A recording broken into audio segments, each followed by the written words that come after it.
This thing is madness. Last year in Japan, some old Japanese bloke handed me the weirdest snack of my life. It was a teriyaki-infused murder hornet larvae. This pre-pupal stage, soft and white, but already rocking those creepy hornet features. It was straight up nightmare fuel. No matter how many times I've done this kind of stuff, just eating anything, creature like this raw, that's pretty challenging. I hate these things. They straight up terrify me. They gross me out. But somehow, I tasted it and it was kind of amazing. That is kind of crazy how good that is. It's really good. Yeah? And then recently I got a message from my friend Tráng, my Hmong hornet farming buddy from up in the north of Vietnam.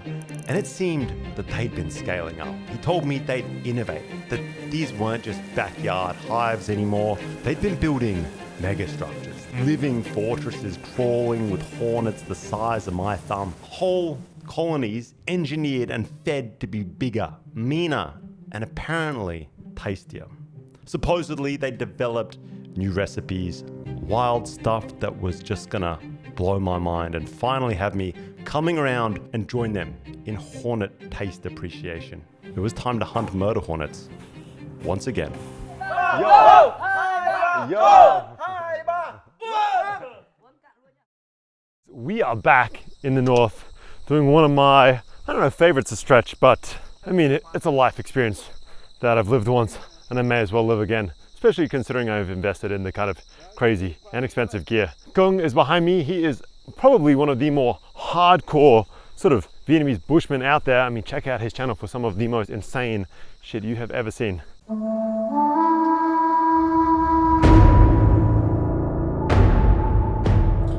Deep in the remote mountains of North Vietnam are Hmong villages that farm murder hornets more or less for a living. They do primarily grow fruit and they have these extensive orchards on the side of hills, but hornet farming is quickly becoming the thing.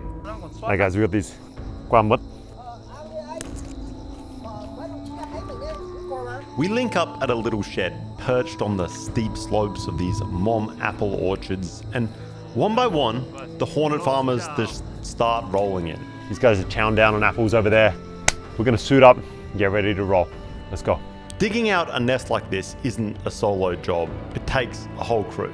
Word goes out to the neighbors and they come pitch in. It's like some kind of communal helping hand system, only instead of fixing a fence or raising a barn, you're helping rip a nest of homicidal hornets out of the ground.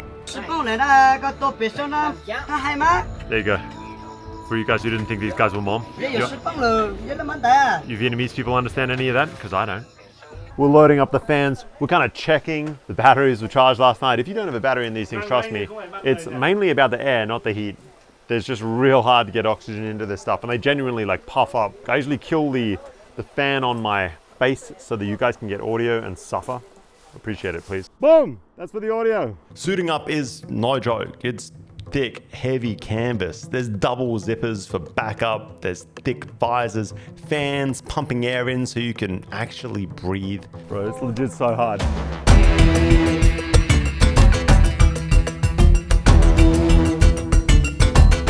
The battery, you don't want to forget this. It is impossible to breathe in these things without it. But here's the thing, you're always kind of second guessing. You're always praying that the zipper hasn't slightly opened or that you don't trip and tear your glove on a rock or something like that, because any little hole and it's game over.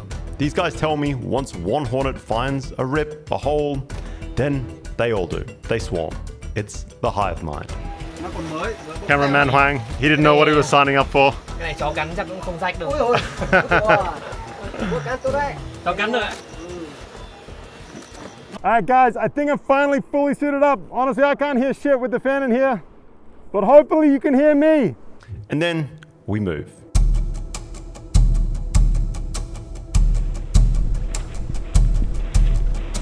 The hike takes us up the hillside to this crude shelter built over the nest, and by the time we reach it, the air's already starting to shift. These hornets, they can feel it. They know something's up. They know we are here.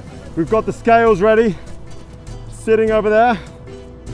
I'm praying that I did my zippers up right. Step one is trap as many hornets as possible. To do that, we use these big one-way sort of mesh traps so that they can't escape, but notably, they stay alive. And by placing them at the main entrance, the hornets, as they rush out, they go straight into these tubes. Otherwise, there's just going to be too many of them. It's going to be too dangerous. Any secondary entrances are quickly covered up by dirt and sealed so that there's only that main pathway out, and the hornets are just running straight into those tubes. Some of these things are even grabbed and sort of filtered out by hand. They're already looking for a hole. They are smart. I can hear them like smacking into my suit. It is kind of crazy. We're now beginning to dig away at the nest. But then, once the swarm has kind of thinned, the real work, it begins. The soil is dug back from the top of the nest, exposing these wooden supports. With the topsoil gone, the swarm thinned, the crew then digs dirt out around the sides, clearing a path for extraction. Alright guys, we've cleared out 2 of the kind of giant tubes to get the hornets out of the way. And now we're starting to clear out the dirt. We should be able to see those giant circular patterns soon.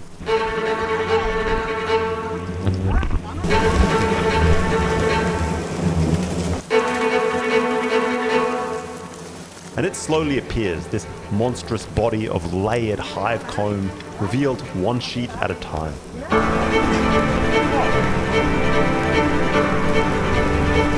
The hive is hauled out from the dugout and carried to the scales. We've had to try and move the whole thing.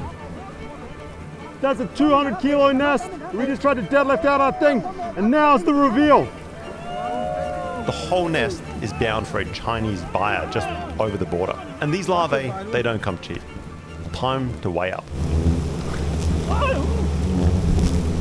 In the end, the hive is shy of expectations. It's smaller than the buyer had hoped for and that these hornet hunters thought that they had farmed. Around 80 kilos once the wood will be removed. And it's just kind of wild to think though that monstrous 80 kilo nest is actually below expectations. So now that the nest has been weighed, it's now time to start breaking it down into its more kind of manageable components. We're going to start sawing off the sections. This is so that it can be more easily sold.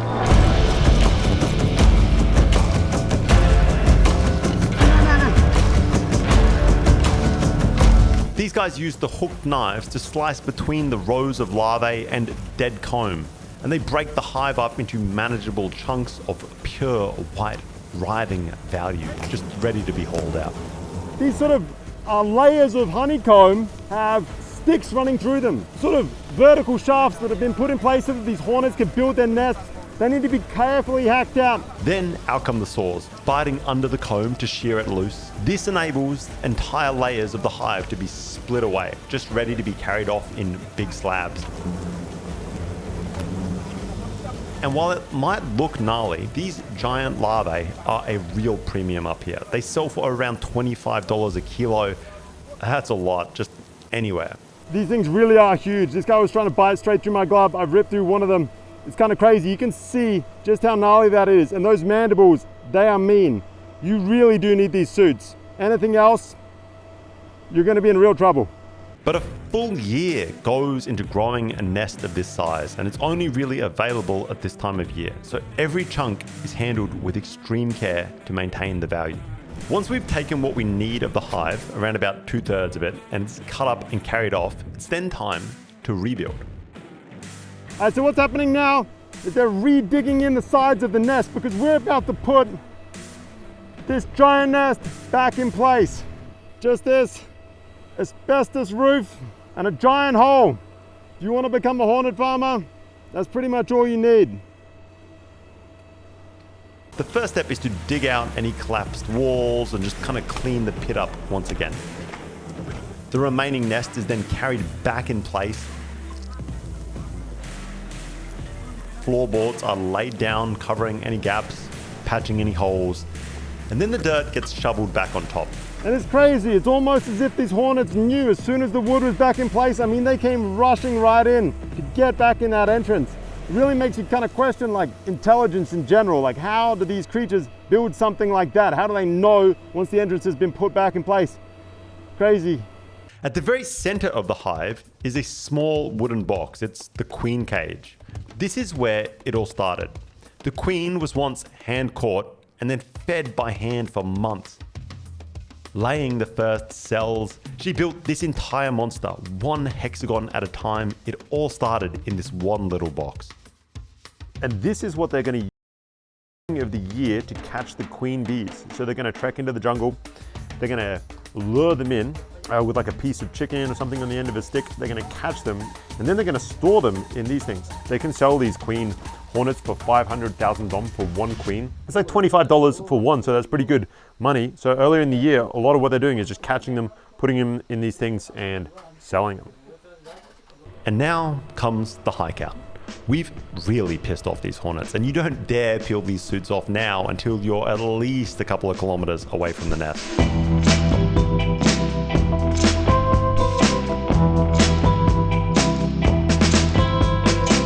So we hike a good 500-600 meters down the road, then jump in the car, drive to a nearby house where we can fully strip down, get ready for some hornet larvae. Here we go, guys. We're finally bringing back some of these combs. So much of this has been carted off somewhere else to whoever the buyer is, but here we're preparing now just these big ass combs of larvae. These things are, I mean, they look pretty gnarly. And all that danger and chaos and effort, it's all funneled down to this, the payoff. And I find myself actually quite excited, pretty curious to try this new taste, this new method of cooking these hornet larvae, because I really feel like what I tried in Japan was absolutely sensational. Really, that is like crazy good. Can it possibly be that good?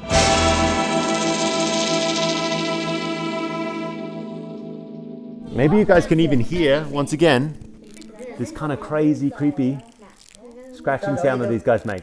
In fact, what they're doing is they're scratching away at the side of this comb, asking for the larger hornets to feed them. But I've got to admit, it is one of the creepiest sounds to me just holding it here.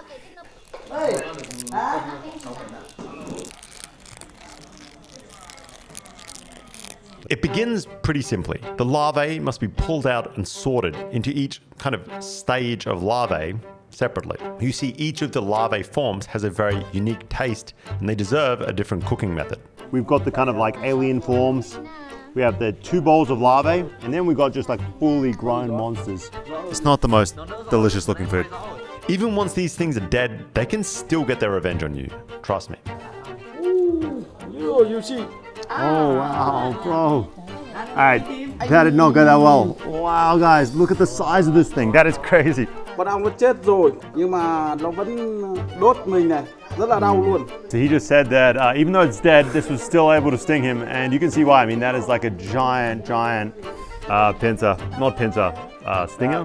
Yes, That is you see crazy. that. Wow, it's bleeding. Oh. Yeah, it's crazy. Oh, bro. But okay. Rough, bad luck, man. Yes. The milky ones, the kind of milky boys as they call them here, the hornets-shaped, colorless, alien-like forms, they can be eaten straight up, raw. It is not my favorite. All right, guys, they've given me one of these kind of like half alien, like encased hornets. It's not my favorite. Apparently you can eat them raw. These guys did it. I gotta do it.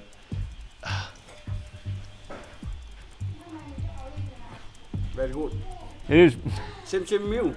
it does taste like milk. Yeah. It kind of like has this exploding texture. There's a kind of fingernaily exterior to it. I think if you could get past the fact, like get past the visuals of it, then maybe it would be much more edible. That is tough to eat though, I've got to admit. No matter what, no matter how many times I've done this kind of stuff, just eating anything, creature like this raw, that's pretty challenging. And once the cooking begins, the secret ingredient is quickly revealed. The reason that my opinion on eating Asian giant hornets, or murder hornets, is supposedly gonna change. Lard. Just piles of it.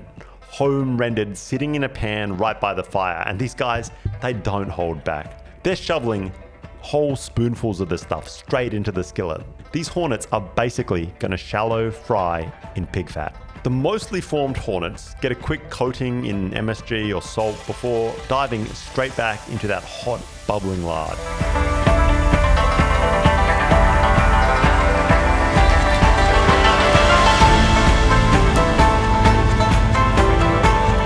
Most of the grub-like larvae are pulled out and set aside, but the water they've been cooking in is kept. And to that water, the sort of soft, white, and milky boys, the alien ones are tossed right back in with them. And that pot goes on boil. It's turned this kind of like thick, white, soupy liquid that is just sort of the insides of those mashed up alien-like creatures. It's going to be some really, really crazy soup. A bit of MSG, and it goes back on the boil. The milk soup, as they call it, obviously it's not milk, it's just kind of like the yellowy intestines, and the fried. The fried looks really good. Those close to fully formed hornets are sizzling away, and some lime leaves have now been added for a bit more of a citrus twist, let's say. They have been drowning that stuff in lard, and I'm not gonna lie, it looks damn good. Just after I said that they should put some of the normal larvae, the non-fully grown hornets, in with the lard, they did exactly that. And I don't know, I think it's looking kind of promising. There's also some normal foods getting prepped up too. This is really a celebration of this year's harvest, but who really cares about that stuff? I know I don't.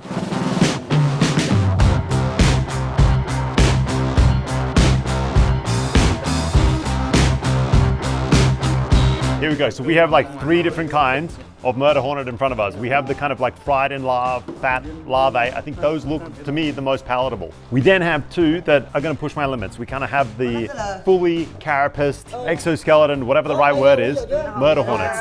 Those look really kind of gnarly. And then finally we have what they're calling the milk soup. It's not milk, it is just their innards, I think, that have kind of bled out. And yeah, it is, it's going to be kind of tough.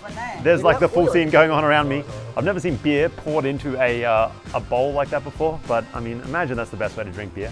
Yeah, I'll do my empty beer. Hold on. We're going to start off with some of these kind of like cooked in lard, complete larvae. And I mean, I don't know.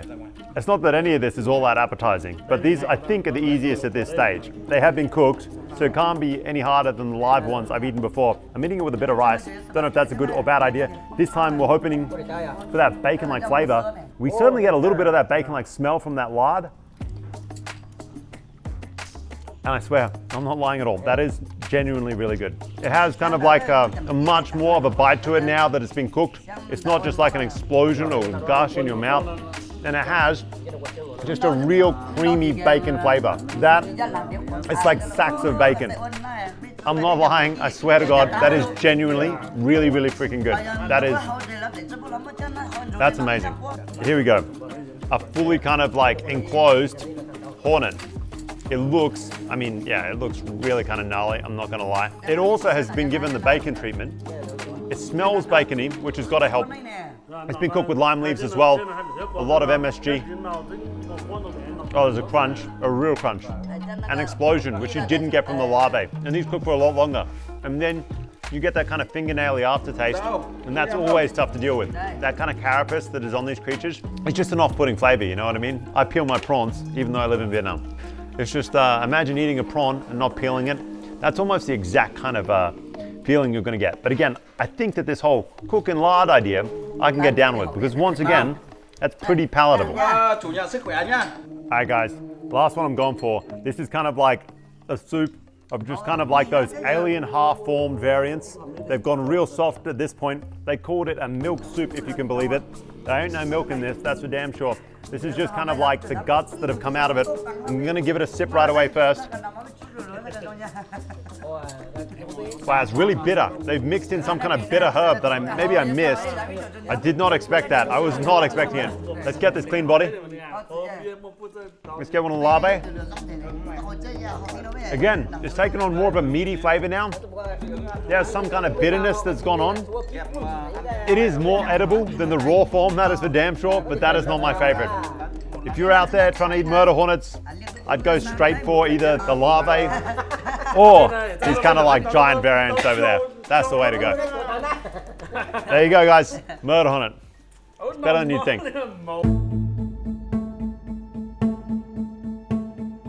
And then comes the twist. Over the last bite of the meal, Tráng tells me that his new experiment, the reason he'd been hyping me up to get up here, he's engineered this huge setup. He designed a mega-hive.